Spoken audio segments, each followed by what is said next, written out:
It's time to finish the job.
Good evening, good afternoon, good morning, whenever the fuck you're tuning in.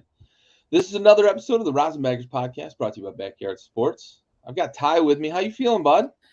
Feeling really good. St. Louis, Chicago, going on. Big series for the St. Louis Cardinals right now. You can't get to first if you can't get to fourth. And right now, we start 2 straight weekends with the Chicago Cubs. And next week, I'll talk more about it on the pod tonight. But next week, hopefully, if technology is okay, we'll be live on location right across the ballpark from Busch Stadium in St. Louis. I'm going to head down to Cubs Cards. It's going to be a blast. That is fantastic. I love to hear it. All right, well, let's jump into it this week. We got a couple of series to review after kind of a long hiatus. We had College World Series. We had the All-Star Game. We're getting back into our groove here. Stella's getting her groove back. So let's talk about the 2 series we highlighted last week. You had Sox. You had Braves. The Braves have been scuffling a little bit. Talk to me about this series. Scuffling a little bit, but not when I had this series as my series preview. Prior to the All-Star break, the Braves had won a remarkable and outstanding astronomical 11 straight series. Yeah.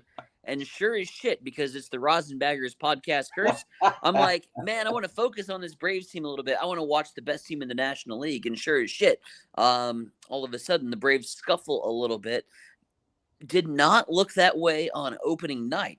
Friday night, as game is resumed, the Braves look to be in their regular form. Their offense, when it clicks, it's the best in baseball. 1 through 9, and there's no doubt about it. They absolutely tore through Michael Kopech and that Chicago White Staff's rotation. The bullpen was horrid.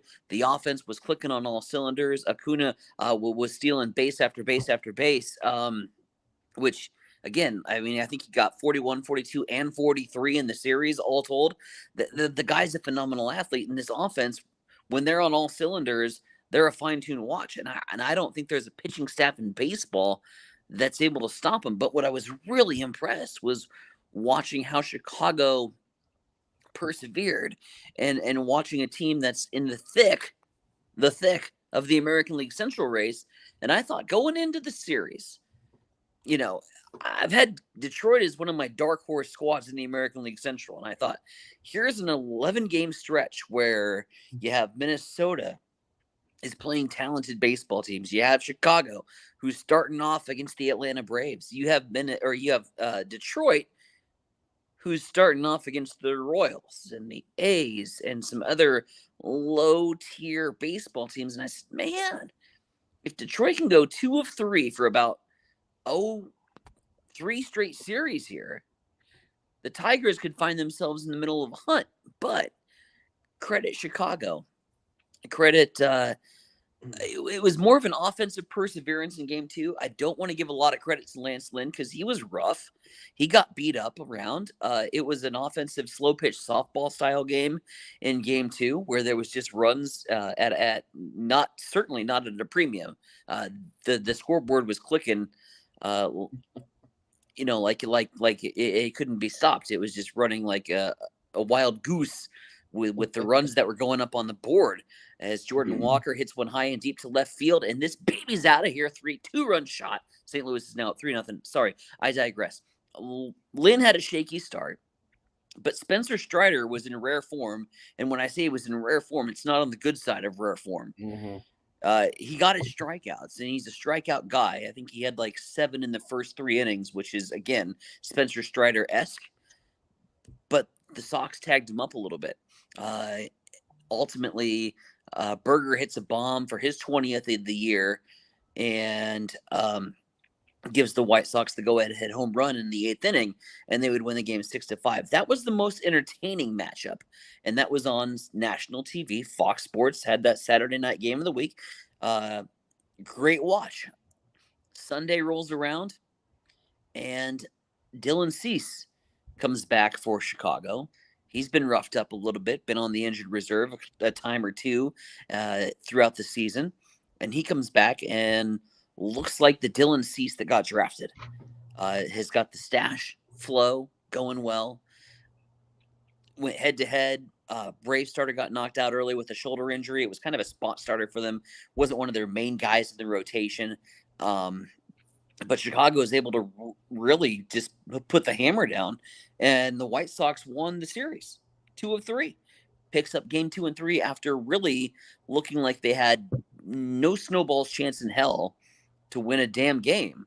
Chicago persevered, won the next 2 against Atlanta, and then since then, Atlanta has kind of been a little bit rocky trying to find some footing after that series has been completed. This week, they did not look good at all. And, again, they're so far out in front right now. It's hard to say like they're going to lose any ground to maybe a Miami or any team that might be coming up in the National League East, because really the Mets have been in a toilet bowl. The Nationals are awful because they don't have a bullpen. Miami might be the best of the rest in the National League East, so the Braves aren't going to have any competition, I don't think, going forward.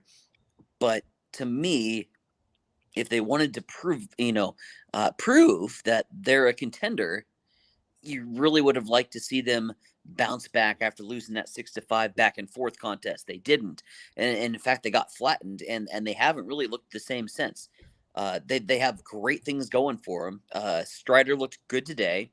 I know he looked good today because it was a day game, and I didn't realize it was a day game, and I didn't start him on my fantasy baseball team, and he got me 19 points because that's what I do. I make bad mistakes like that, like, all these games should be at night, right? Because it's Thursday, not Wednesday, and apparently they're all happening in the day, and missed the memo on that one. Didn't start Strider. He had a good outing. Didn't get the win, though. Arizona came back late, I think tied it, and then bullpen got the win, but Morton and Strider are a great 1-2 punch. I want Atlanta to go out and get a third in the trade deadline to make it a 1-2-3 combo for that starting rotation. The bullpen's okay, but they lack right now that third starter that I think can get them up and beyond in terms of we're going to contend for this National League crown, and we're potentially going to contend for a World Series. I want to see them get one more person in that rotation, and then you can spot 4 and 5, because once you get to the postseason, which I have every intent to believe Atlanta will do, Strider and Morton can go, but they're going to need a third before they can run Morton back out on short rest, before they can run Strider back out on short rest. I want to see him go get that third guy. Other than that, another thing that struck me really funny about Atlanta was, and I didn't realize this until watching them, and it was good to get back into the old podcasts, what we do well, which is focus on a specific series and focus on 2 specific teams, because up until now, I hadn't really noticed it. But Atlanta's got some shaky defense out in the outfield. Rosario out in left is not the best option, in my opinion. He is not a good defender. In fact, he got replaced midway through game number 2 after missing 2 balls that were literally 3 feet in front of his, face. They hopped up and he misjudged the bounce, and it rolls behind him for extra bases for Chicago. So really surprised to see Rosario have such a shaky outing in left. He ends up getting replaced by Duvall. It's not like when you watch St. Louis, a team that just has their P's and Q's and T's crossed and I's dotted. in terms of defensively. Atlanta doesn't. And that could be an issue for them moving forward. On the flip side, when we talk about the American League Central and how shaky and awful that division has been all year, Chicago proved to me if they can get their starters to click, that rotation to go. I think Dylan Cease is year one and is going to be. I would really like to see Kopech this week have a bounce back outing. He's going to go again next Wednesday, I think, against the Chicago Cubs. It'll be curious. I think that's a favorable matchup for him to have a bounce back outing.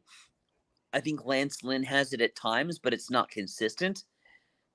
But I think Chicago is the best built team in terms of making a run at the American League Central, in particular because of who had a horrible first half of the season. Was not good. Tim Anderson in that, top of the lineup there for Chicago. He had not hit a home run in God knows how many at bats and how many games. And he didn't hit a home run in the series, but he was finding gaps. He was finding the outfield. He was hitting the ball. He made some adjustments to at least bat for average and bat for RBIs that I thought came across really well. Berger's got power. Andrew Vaughn can do great things. We all know about, Lewis Robert in terms of what he brings to the fold. I think Chicago is the best team in that Central if they can figure out how to put it all together. And I think they have all the pieces there. They just have to put the guys in the right spots at the right times, which is, I think, what St. Louis is dealing with from the National League Central standpoint, in terms of, I think all of their pieces are there. They just have to put the right guys in the right place. I'm not writing Chicago off yet to make a run at this American League Central, to be better than Cleveland, to be better than Minnesota, and honestly, to be better than my dark horse Detroit. I think Chicago is the favorite. They won again today against the New York Mets. They're playing good ball right now. Don't write off the White Sox. Yeah. No, look, when you can take 2 or 3 against the Braves, you're putting yourself in a position to say, hey, we're here to stay. It'll be interesting to see how the rest of the season plays out for that AL Central, because it continues to be bad, despite they now have Minnesota's 2 games over 500, and Cleveland's kind of hovering there. They're 2 games under 500, but Chicago's, despite being, a bit out of striking distance right now, you can make that change really, really quickly if you're beating these good teams. So for me, I was looking at Astros and I was looking at Angels, and I put Shohei Ohtani up here on Tuesday. And suddenly I have new evidence to work with, so I sort of have to hedge my original take coming here. My review from it was basically LA hadn't shown enough for Shohei to want to stick around, for the Angels to really feel like they're in the hunt and that they should keep Shohei. So I was going to highlight all the reasons that LA should trade Shohei at the deadline. However, they just swept the Yankees. And they swept the Yankees on the back of a call-up of one of their pitching prospects who pitched very well today against the Yankees team that is admittedly floundering.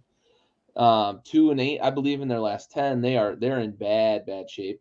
But the Angels just took 3 games from a team that's ahead of them in the wild card standings, one of the 3 teams that they would have to leap to get a wild card spot. Now, one of those teams happens to be the defending world champions, and one of those teams is the Yankees, who they just beat up on.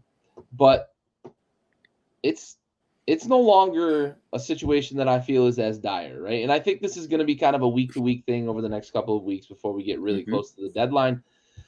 But it's all about Shohei for LA, right? We've got to play well enough this year to get to give ourselves reasons to keep him, but also to give him reasons to stay.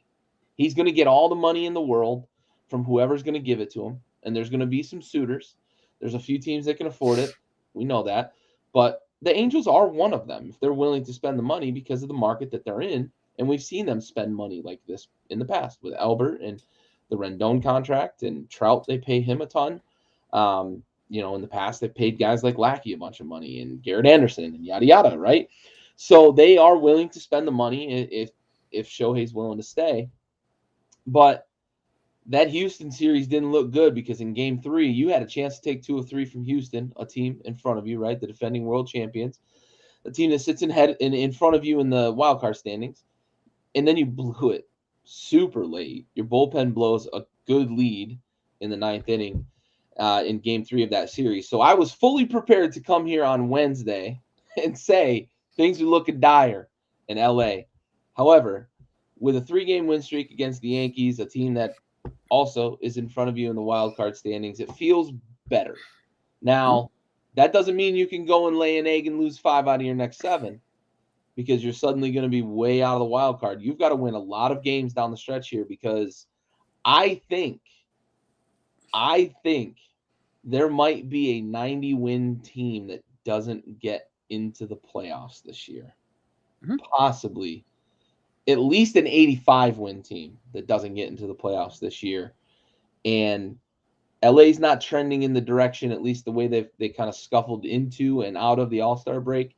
If they can continue to win games against teams that are hurting, like the Yankees, maybe they start trending in the right direction and they start threatening for one of those wild card spots. For sure. And you look at, New York. I thought this was a great series for the Yankees to advertise essentially what Shohei, could have in pinstripes. And they massively fell flat on their face when the chosen one is in their ballpark. You think that this is your great opportunity to showcase that you're going to be a front runner for not only an AL East pennant, but a chance at a trophy and a deep postseason run. And they fell on their face. Anaheim is in a very similar pattern to, I think, what a couple other teams are. We hit the All-Star break, right? And you're seeing this long list of names that are coming down the pike of where are they going to go? Who are they going to get traded to? Here's potential suitors for this guy and that guy. We had 6 Cardinals on the list. And then St. Louis has won 6 games in a row. And now all of a sudden it's like, well, now we're in a scenario like hold what we have and let's see if the guys on the squad can make a run at that. I think Anaheim's in that same pattern. And if you can call up and you can make the right moves and for, Los Angeles, let's take a page out of Arizona. Don't make a splash at the trade deadline, but go get guys that fill the roster. Go get guys that fill a void. Go get guys that are serviceable, that can be a quality producer for your squad. And I think if Anaheim goes and gets 1 or 2 veterans that have been there, done that, have made postseason runs, I don't think that they're in the situation where they need to make this blockbuster move to trade the American League MVP. And I'm going to say the American League MVP because I think that it is July 20th and he's got it locked up. Yeah. He had it locked up a week ago when we were talking on the show. I don't think you need to make that move and to be that seller. Go out and get a couple guys. Yeah. Be a buyer. Make a run at this thing. I'm challenging Anaheim. I'm challenging St. Louis. Do the same damn thing. Keep your squad. I don't think it's bad. I don't think it's as bad as the pundits make it out to be. I think it was horribly mismanaged. And then you had a coming to Jesus meeting inside your front office and you kind of figured a few things out. St. Louis is up 5-0. They're going to win their 6th game in a row. It's amazing to me what a week of baseball can do in terms of how you approach your front office and how you're thinking. You would have asked me a week ago where St. Louis is at, and I'm like, Flaherty's gone, O'Neill's gone, Carlson's gone, my pitching staff is depleted, and we're rebuilding. Now, you make a 6-game run, a couple other teams start to falter. Cincinnati lost 3 to Milwaukee in the National League Central, and that did a little topsy-turvy there towards the front. And you get a couple of those other teams that are starting to slide, and you can slowly start to creep in under the radar because you're so far back, and all of a sudden, well, shit, it's the 3rd week of July, and we're right back in it. And that completely changes your mentality from a front office standpoint. That's 6 days of baseball. That's why I love this game so much, man. Yeah, it can shift your thinking pretty quickly. Hey, Dad, thanks for joining. Speaking of shifting, let's shift over and let's talk about upcoming series. You're looking to preview Cincy and Arizona, two of the more exciting young teams in all of baseball. I'm really curious to hear your take and what you're looking forward to in this series. Other than, of course, Ellie, the StatCast monster, going against Corbin Carroll, who's also kind of a StatCast monster. I mean, that's point A and point B right there in terms of the young crop that we've got coming up. But it's an exciting series because I think when we take a look at the grand scheme of things, and I'm not looking this season, I'm looking a few years out. I'm being a little bit realistic about things. But my God, I think that right now, if both markets can hold where they're at, and in terms of the talent that they not only have right now, but they drafted as well, Arizona and Cincinnati are going to be in some fights in the postseason, in deep postseason, meaningful games, not just wild card. We're talking NLCS. We're talking NLDS.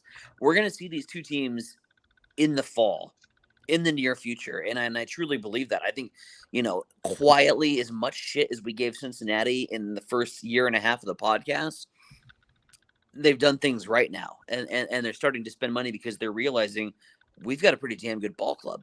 Yeah. And was Ellie a big part of that? But yes, so was Adley in Baltimore. You get those guys in that bring in that confidence that say, hey, we're going to make a run at this right now. Cincinnati has been nothing but, other than their little stub of the toe against Milwaukee, since Ellie the Cruz came up, they've been playing phenomenal baseball. But I think that I'm very intrigued with how they handle a team that I feel is a mirror image of them in a different division. Arizona and Cincinnati, to me, are two very similar baseball teams that both play a very similar aggressive brand. I give the edge to the Cincinnati pitching staff, though. I think it's a better, well-rounded starting five. I think it's a better. You could say Arizona has the better bullpen. Cincinnati certainly has the better closer. Yeah. But you could say from a middle relief to a long relief scenario, I'm going to probably take the Diamondbacks. But, you got good pitching matchups coming up here.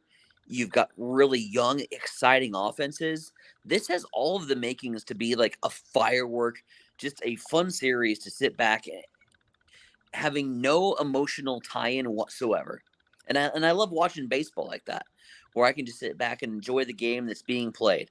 I can enjoy watching some young stars. Corbin Carroll and Dela Cruz are two of the biggest reasons that I'm all aboard this series, because I want to watch young, flashy talent on display. But I cannot get over how good Arizona did leading up to the 2023 campaign and the moves that they made to really bolster and solidify their roster. I also can't get over the story about Cincinnati, because I had them dead to rights to begin the season. They were the fifth best team in the Central. They were going to be flirting with the bottom of the barrel in terms of the National League. I had zero faith in them, and they got hot. They got hot midway through the spring into the summer. They've carried on that momentum. Only recently did Milwaukee say, all right, we should probably at least try to be competitive for this National League Central division, which was great from a Cardinals fan perspective, because I'm like, man, you're losing ground. This is cool. Like, we're going to come up. We have an opportunity here. But I'm excited because these two teams play a similar, exciting brand of baseball. The three teams right now, in terms of when we take a broad outlook at the next 3 to 5 years of baseball, I'll say four teams, because I think Atlanta is the dynasty team in all of this. I think Atlanta is going to be the next LA Dodgers, the team that's going to need to get beat. But when I take a look at three teams that are going to be making deep postseason runs on a consistent basis, the next 3 to 5 years, I have Baltimore, I have Cincinnati, and I have Arizona. And two of those teams are clashing in what should be an extremely exciting weekend series. Yeah, and I've got the other team in my series. Yeah. Speaking of, This was going to be Baltimore chasing Tampa Bay for first place. However, Tampa scuffled out of the gates, out of the All-Star break, and Baltimore has played good baseball, beating up the Braves a little bit. The Dodgers kind of took it a little bit to him. Not the Braves. The Dodgers took it a little bit to him, though. But they come into this series, and suddenly they are tied at the top of the standings in the AL East. And as exciting as I thought this series was going to be, game one of this series has proven that it is super exciting because they are in the 10th inning right I was now. going to say, it's still tied, right? Yeah, Baltimore actually took the lead in the top of the 10th, and Tampa's coming to the plate down 4-3 in the bottom of the 10th. So we're getting kind of a live feed at how exciting this series is going to be. Look, it's for first place. Series this late in the season, starting in July, and you get into August and September, these series between the top two teams in a division can mean so much. They can mean a lot for the standings in general. They can mean a lot for momentum. If you're beating up on your rival in your division and taking 2 of 3 or maybe sweeping them in a series, that can really propel you as the season goes. And it's really interesting to see right now that Baltimore, you talked about it, that dynastic potential that they have with how young they are and how good they are. And they've got Holiday waiting in the wings down in minor league baseball right now, the number 1 pick from last season. They are fun to watch, and they are getting better pitching this year than I think I expected them to get. Maybe that goes true for both of us because we talked about how much we expected them to go get an arm in the offseason, and they didn't. They can hit the ball all the way up and down the lineup. They've got guys that can rake. Playing right now for first place against the Rays in a really tough division. I don't think anybody really expected them to be in first place in the AL East in July, but that's what they're playing for right now, with the potential to make an impact against the Rays. And if you're the Rays, this is a very important series for them right now because they have been scuffling. Going from an all-time start to the season to this point of the season, they are really giving a lot back. This is a series that could propel them, right? It could restart their engines and get them back on track, and get them ready for the stretch run because they're facing a tough Baltimore team, but the Rays have shown all season long that they are good enough to make a new statement and say, hey, we're not done yet. We're not done yet because it looks like they've been floundering, but this is their opportunity to kick back and say we're still playing for this crown here in the AL East. The rise of Felix Bautista as a closer, he's so fun. I think is one of the bigger stories in baseball because he really came into Baltimore as like a middle reliever, and then all of a sudden, this is going to be 4-6-3 ball game. Got him. 4-6-3 ball game. Holy Baltimore shit. takes game 1 and they're up an entire game in the standings. And most importantly, they're up 3 losses now. That's incredible. Yeah, they're up 3 losses and they're up 3 in the L column. How does a guy go so far under the radar from everybody to be one of the most dominant closers in baseball? He gets on the mound. I watch enough like whip around coverage, and it's like when Felix Bautista's on the bump, I'm like, well, it's over. I don't care how many you get on board. Like, he's going to shut it down. He's a freak. He's huge. 6'8". How did he go so far? How did he go so far down the pecking order? Yeah, no idea. I don't believe it. No idea. It's unbelievable. Yeah, he's 6'8" and he's bringing triple digits at you. Good Lord. He's unbelievable. And what's that do like from your mentality? Because you're out on that eastern part of the state in the D.C. area, the metro. You got Baltimore and Washington right there. Washington's horrible. Yeah. No offense. Your bullpen's awful. I don't like. It's not 1 through 9. It's not the lineup. The rotation's okay, but that bullpen couldn't. It's so bad. It's bad. But there's nobody that can miss a bat in that bullpen. Does the O's pep in the step a little bit out on the eastern portion of the state right now? I love it because, Mhm. as I've made clear, I've got a soft spot for Baltimore. Cal Ripken Jr. is my favorite player of all time. So for me personally, it's really easy for me to say Nats are out of it. I might be looking at some playoff tickets at Camden Yards or something, right? Oh God, yeah. Dude, that'd be so sick. Because one, I've never been to Camden Yards, and two, playoff baseball at Camden Yards would be fucking phenomenal. But I do think for like the DMV, right? We call it the DMV. It's Delaware, Maryland, or DC, Maryland, Virginia area. Mhm. We've got another one with Delaware. It's called Delmarva. I don't know, whatever. Anyway, the DMV with DC, Maryland, Virginia. This area, it's easy, I think, to kind of get behind those Baltimore teams when the DC teams aren't doing great, and it's easy to get behind those DC teams when the Baltimore teams aren't doing great because in both of the major right football and baseball where we've got teams in both cities, the football team in DC was established before the new iteration of the Baltimore football team, and vice versa in baseball, right?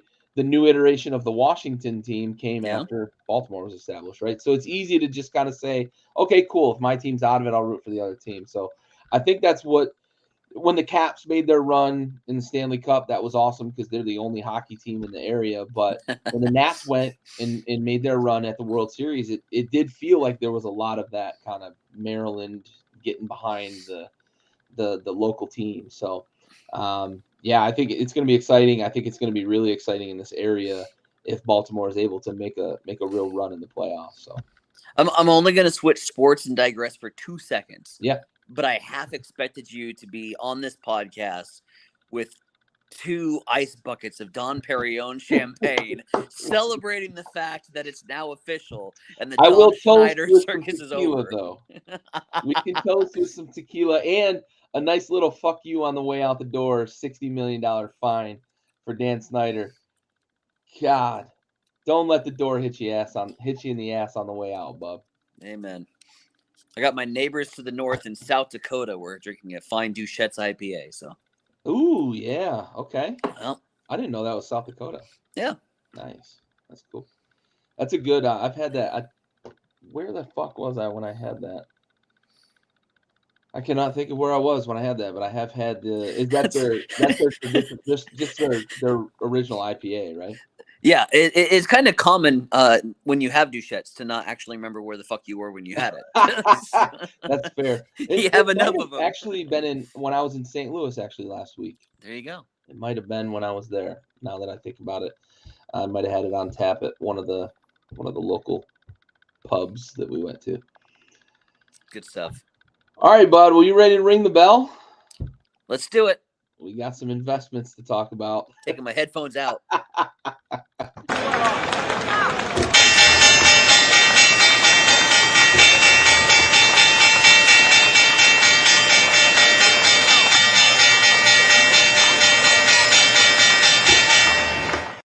I still don't know how the hell I found the loudest fucking sound effect that might ever have been made. Yep. I need to change it. I should get it changed. If you're in a dead slumber, It's just so loud. you're up. If you're in a dead slumber hungover, you're pissed off. Sorry to anyone who had been drinking during this particular podcast because now you're miserable. Yeah. Stopwatch time. Let's do it. All right, bud. Well, you're talking Blue Jays. Don't sleep. Don't sleep on them Blue Jays. They won. They won again. Their offense is great.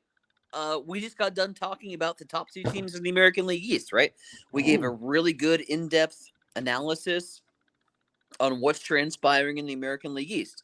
We have not focused on Toronto, who's sneaking in under that radar. And I say they're sneaking in under the radar because I got a great stat line from Matt Yalov on Strike Zone from the MLB TV package. Great whip around coverage. He does a phenomenal job. He's got little nuggets of information.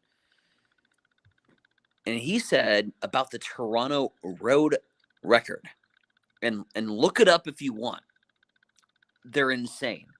This team on the road, when they get into the dog days of summer, and the August and September, and they're playing these series, and where you're thinking, okay, how many home games are we going to get? What's our home field advantage situation going to look like? Toronto said, F your home field advantage. We're going to come out and dominate and play some great baseball. This team plays outstanding baseball on the road. You got Vlad Guerrero Jr., got the offense. The pitching staff is starting to come around because they have been bad. Alex Manoah has the Manoah story has been maybe the most depressing story in baseball to date.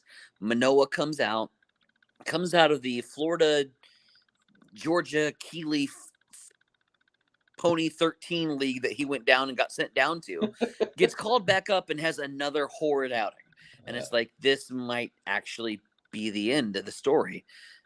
It's unfortunate, but Toronto's got to call another guy up. They got to get another arm in that rotation. They've got the money to do it. They can make plays at the deadline and get themselves a guy. And if they do, if they add some pitching at the deadline, this offense is dangerous.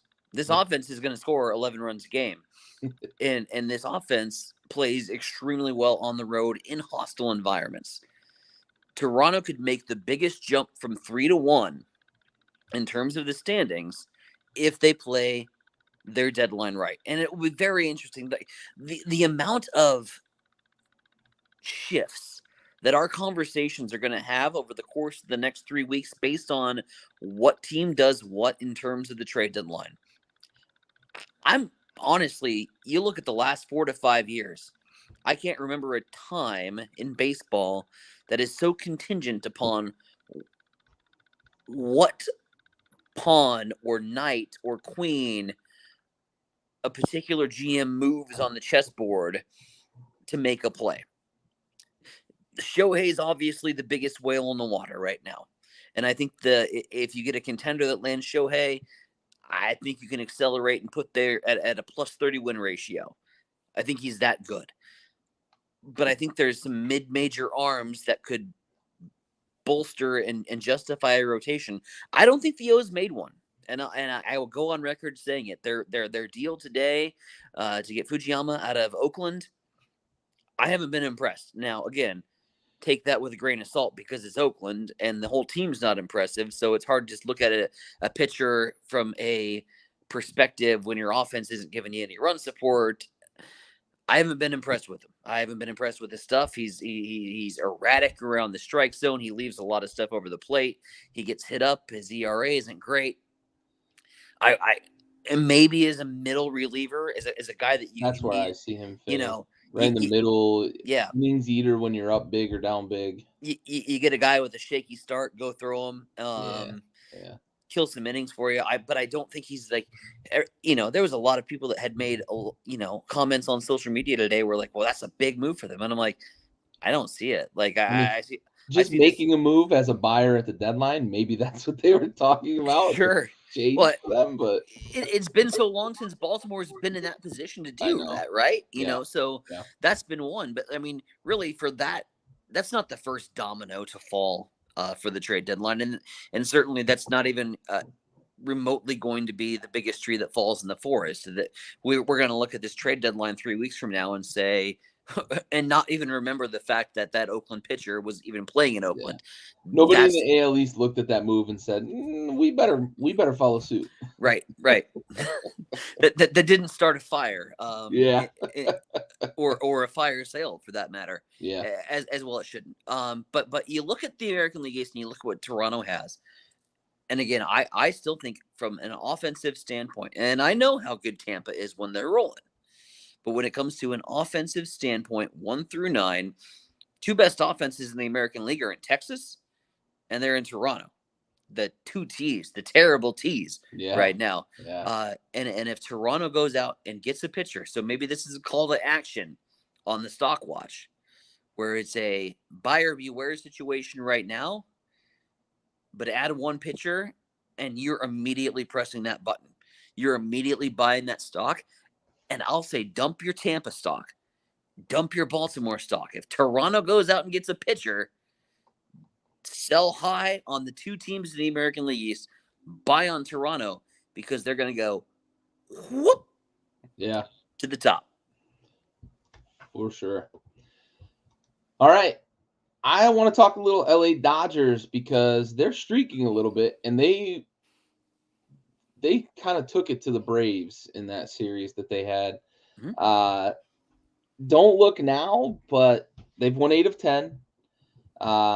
Baltimore was able to take game 3 of the series with LA. They almost swept Baltimore, but they've got a day off today, and I think they are going to be very aggressive and very serious players at the deadline, especially because they've been playing much better baseball. And I'm going to give you one piece that I think changed this entire season for the Dodgers, and that was when they started moving Mookie into the infield. Mhm. He has been a galvanizing force in the middle of that infield, playing second base and shortstop.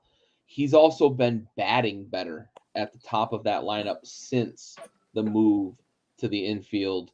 And it shows in the Dodgers offense. They've been scoring runs at a pretty high clip over the last 3 to 4 weeks.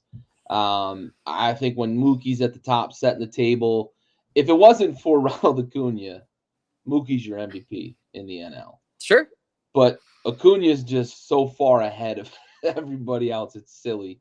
But Mook's having a great season. I think them moving him to the middle infield, he's gotten really hot since they made that move as well. And he's flirting with the fact he might finish with 35, 40 home runs at the top of that Dodgers lineup. They're winning games now. They're getting healthy. They might get Kershaw back here in the short term. They may even end up getting Walker Buehler back by the end of the season to potentially be an arm in the bullpen. He's not going to be a starter for them coming off that Tommy John. But I just look at the Dodgers and I think everybody's overlooking them because of all the flash with the Braves.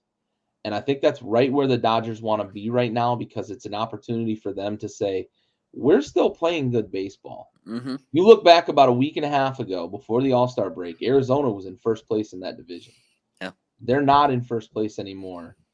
And the Dodgers have not finished their roster for this season. We've talked about it several times on this show that something up the middle was likely where they were going to go. I didn't expect it to be an internal move that shored up the middle of that defense. Yeah. Because Mookie came up as a second baseman. He was supposed to be a second baseman for the Red Sox, but they had a Hall of Famer, Dustin Pedroia. Petey was already there. So they end up moving into the outfield. But I think he's comfortable now, back in more of a natural position for him, and it helps that lineup. So now I think the Dodgers have an opportunity to be super aggressive in other areas. Well, here's the deal. Like with LA, there's a lot more trade deadline candidates that are outfielders than there are infielders. A lot bigger names are in the outfield, and now LA has the opportunity to go get one. Yeah, let's go make our lineup a little longer, right? As if it's not long enough already. Make our lineup a little longer. And I honestly think they may be in the market for a pitcher. Now, Sure. I don't know that they're going to be in the Shohei sweepstakes at the trade deadline this year. If he hits free agency, they're in play. But I don't know that they're going to be in the Shohei market at the trade deadline because I just think that they're not willing to give up the MLB starter caliber guys that I think LA is going to look for, the Angels are going to look for. So I'm looking at the next tier. You know, you've got guys who, if St. Louis does decide to sell, are they going to go get Flaherty, right? Something along those lines. I think St. Louis is going to continue to play good baseball, so that's not it. But that's the caliber of pitcher that I think that LA is going to be targeting. It's going to be a guy that they can slot in there between between Gonsolin and May or something along those lines, that they're going to be able to make that rotation 4 deep in the playoffs as opposed to 2, maybe 3 deep, depending on Kershaw and how he comes back from this injury. 2 names come to mind right off the bat. Marcus Stroman in Chicago, I think, is a top tier trade candidate right now. And if you can pay him, yeah, get yourself a Sandy in Miami. Yeah. and bring Sandy to a winner. Maybe that does something for his confidence. Sandy hasn't been the same this year. Let's be realistic. He's not the same pitcher he was a year ago. But I wouldn't be either if my confidence was I'm dragging my ass into work knowing that I'm going to go through the same bullshit day after day after day, pitch my ass off, and get no help from my offense. My confidence would be in the shitter too. Yeah. As is where Sandy's at. Get yourself Sandy, or better yet, get Stroman out of my damn division so that I'm a little bit more comfortable moving forward. But I think those are the two biggest names. I mean, obviously St. Louis, but I'm with you. I think St. Louis has and likes what they have, and quite frankly should hold. I think a lot of the pundits are trying to push St. Louis to be sellers. They have not ever historically shown a desire to sell their big names. We'll give you a Steven Matz, we'll give you a Jordan Montgomery, we'll give you maybe a Dylan Carlson, but we're not going to give you our big names. Paul DeYoung might go because Paul DeYoung is sort of getting into that veteran stage where we've got young and up and coming guys that are ready for that spot at the shortstop position. Mason Wynn has just been chilling out in AAA for God knows, whatever reason. Paul DeYoung might go, but they have historically not given their big names up on the deadline, and in fact bolstered the roster to make those big names better. So I'm with you. I think Stroman, that'd be intriguing to see him go to LA. It really would. But so go back to let's make a college football reference just really quickly. Like, how many of us were in such a hurry to get rid of the Alabama dynasty that when one team started to get a little bit better, and that was the Braves, we're like, okay, fuck, the Bama dynasty's finally over. Now we can focus on Georgia, right? Like, it's got that sort of feel to it where Bama's still like, we've only lost one game. We're 11-1. Like, what the hell? We have but they love that, being in that scenario, and I think so does LA. Yeah. Yep. Absolutely. I think it allows them a lot of runway to be super aggressive at the deadline and just say, hey, we're gonna go get these pieces and we're gonna finish this roster. Scary. Yeah. Considering how fucking good they are already, for sure. Mm-hmm. And Max Muncy isn't even hitting. Like, he's got the power still, but he's at like 181 or something. Imagine they get him fucking hitting. Ugh. Anyway, bud, you got any closing thoughts for us? Bring us home here. Well, I'm actually going to talk a little bit about next week.